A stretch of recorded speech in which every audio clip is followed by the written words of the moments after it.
Hi everyone, it's Desiree and I am here with Scrappy Tails once again. I am still focusing on this wonderful release that they have had in August called Countdown to Christmas. Now, of course, you've seen some of these pieces already that I've worked at. I've worked with the ornament here and added the layer of the poinsettia. I've worked with this when it came to some ornaments that I created, but what I want to focus in for this project here is this beautiful border. This green border is just phenomenal. Now again, this is also works really well with the book pop-up die set that they have and they released a little bit ago. But I'm going to put it onto a 5x7 card. I'm also going to pull in the stamp set, but I'm focusing on the sentiments here. So we're going to do something just a little bit different with the sentiments. And yes, we're going to use them all. Okay. And I'm going to still focus in on these oval pieces to create the focal point back there. All right, so as always, die cutting done off screen so that we don't have to watch that. It's like watching paint dry, at least for me it is. And we are just going to start assembling a card. Now, this is one of those cards that I have an idea in my head. I'm hoping it works because I do not put a card together before I tape. I actually have the idea in my head and I just start filming and I keep my fingers crossed that it keeps going. But even if it doesn't, you know what? I continue to go. We just keep going. We continue to have fun and we continue to enjoy. So let's not hesitate anymore. We don't need to gab. Let's get started. And here we go. Okay, so as always, die cutting done before. So I have a ivory panel. Now I'm going to create a 5x7 cards. I do like creating larger cards. It's bigger landscape to create on. I'm just saying. Again, if you watched my previous video, I am still using that beautiful avocado dyed paper. Again, it's another shade of pink. It's pulling in the vintage. Again, guys, I do enjoy that. And it is what I lean to. But what I really want to show you when it comes to this, so this die, the Festive Garland, it's a plate die. All right. So again, it's going to cover the front of a card. Cut them. I die cut it in two separate greens, in a light green and a darker green, obviously. But because I'm able to cut that at a certain point, and you can choose wherever you want to, I'm then shifting it on the back. So now I'm getting this dimension, this texture of these two colors merging together. You don't have to use ink to give that shading to it, to give that dimension. Just by using those two levels is going to do that for you when it comes to a die. Now, I tend to get carried away with it because I like to intertwine them. I like to weave them. Do we remember the ornaments that I made? But again, to me, that just makes it fun. That just makes it more interesting. You can simply just layer two colors together and you will get that same effect. I'm using the Desiree wow, foam strips for the back because I do want this to be propped up off of that pink panel, and that's because I'm going to have something that is going to sit inside of that in a couple pieces actually. So that's what that's going to look like. It's going to create that shading. Now on the edge of the frame that I've created here, I am going to come in with some, I believe it's Rustic Wilderness on the edges. Again, just to have that frame set, pretty much. I am now going, because you knew the vintage photo was going to come in, right? I'm just saying.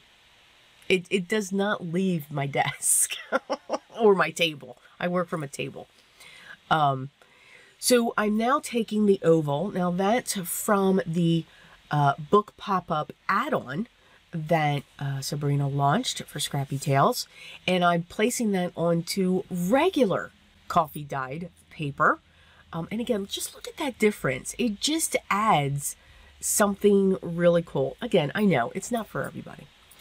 I'm coming in with the Vintage Photo Oxide. And what I've done is from her stamp set, her Christmas stamp set. And of course, I just don't have that in front of me. Imagine that. But it will be linked below. She had all of these beautiful, beautiful sentiments. And I believe it was from the Nativity Icon. I could be wrong though, because of course, not prepared when I do my voiceover, but that's me. You all should be used to it. I took all of those sentiments and I just lined them up on an acrylic block and I stamped on the oval. I'm then going to come in with individual sentiments and fill in the blanks.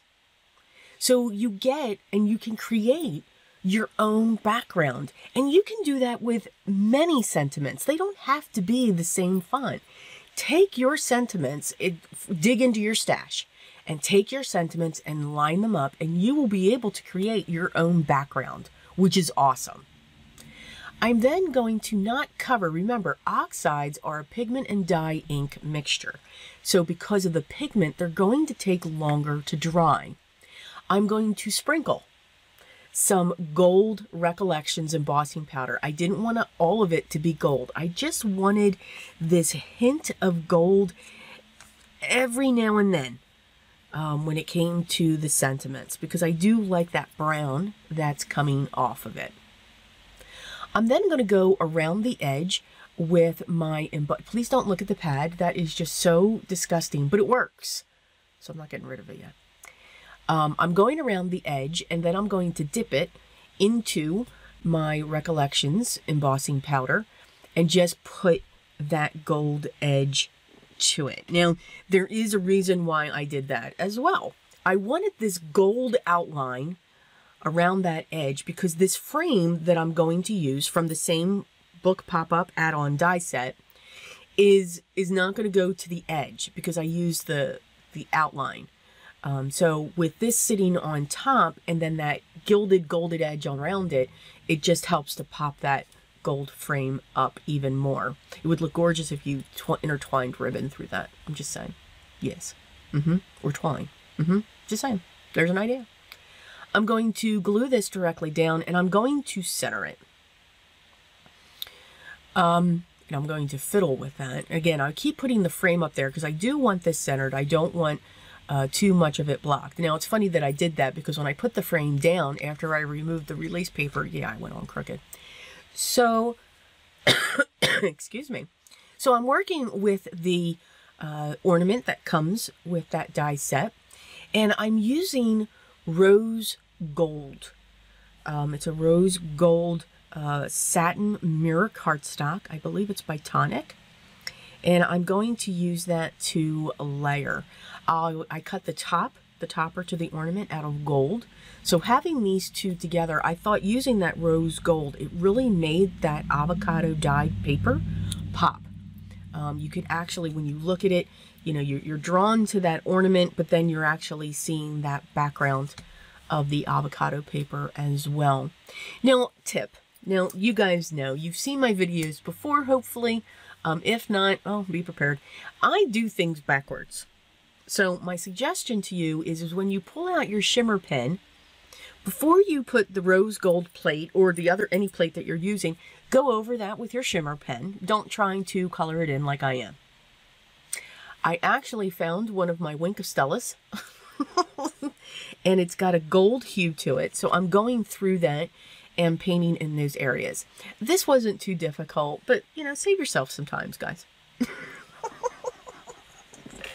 Make it easier for yourself. I always tend to make things more difficult. And after I do it, I'm like, oh, well, if I did this, that would have been easier. Oh, if I would have taken that note, that would have been easier as well. But isn't that the fun of crafting? I mean, again, we have to have fun. We have to enjoy it. And again, the purpose here is to be inspired.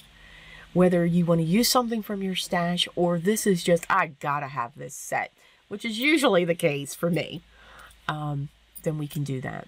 To the top of that ornament, I added a huge bow. I just love making big floppy bows or tassels. I think it just adds something to it.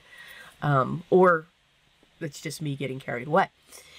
So here we go. We're going to put that frame down. And again, that piece is centered right on that piece of paper. I'm going to add some glue because again, since the paper's dyed, it could take a little bit. There's just something that's different when it comes to the dyed papers. And you can see I'm off just a little bit, but I'm okay with that. Again, let it go, people. Let it go. Let it go. It's one word. Let it go. It's one word. Now, if anyone can tell me what show that's from, that would be awesome. That would absolutely, absolutely be awesome. Okay, so I just ruffled them up gently.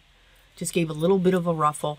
I'm going to take that ornament. I am going to prop it up with a double-sided foam square, and I'm going to set that right down, nestled in the corner. So I'm going to lift up those branches just a little bit, and they are going to rest on that. Continuing with this rose gold theme, I dug into my Nouveau drops. Again, trying to use what I have. And this is, I believe, the rose gold as well. So they just added a little bit, adding some berries along the frame. Again, here's another tip. Do that after you adhere your panel onto your card base. I'm just saying. Because I'm surprised I didn't just wipe all of these dots right out. I did do one. I did wipe out one. And I'm surprised it wasn't more. So, yeah. Now, you'd think I'd be done. Nope. What am I missing? You can all guess. The blizzard. Gotta have the blizzard. So I'm coming in with my P.H. Martin's non-bleed white instead of a gouache. I think it just stands up a little bit more against the oxides. It doesn't go back as far as what I feel a gouache does. I just, again, it's my personal opinion here. So I have the white. I'm going to come in, yes, with some gold. So we're going to splash that. If I had rose gold spray, I would have used that as well. I just like the blizzard look. Again, you don't have to like the blizzard look, but maybe you like splatter, so use a little bit. So again, I hope you enjoyed this. I hope I gave you some ideas on how you can stretch your dies, how you can work with them, how you can stretch your stamps and get some new and interesting looks. Again, all the products that I used will be listed down below. And if you have any questions, make sure you leave those down below and I will make sure I get back to you as soon as I can to give you, hopefully, the answer you're looking for. If you haven't already, I'd love for you to subscribe and make sure you hit the thumbs up so I know you like this video, and ring the bell. Hit that bell because hopefully YouTube will let you know when a new video is out. I do try to post regularly, so Monday through Friday, and sometimes in the weekend. That's where you will see the card making videos, or using stamps and dies, basically. And then usually on the weekend, you will see a journal video and what I'm doing on that end as well, or anything that's different than card making. Enjoy your day. Smile, laugh. I can't say that enough. And I want to thank each and every one of you, whether you're a subscriber or not. I am truly appreciative and grateful that you took the time to stop by and watch the video. So thank you. But always remember what's most important for me. And again, we do it every day. We just don't know it. But always be creative. Till the next video, guys. Take care.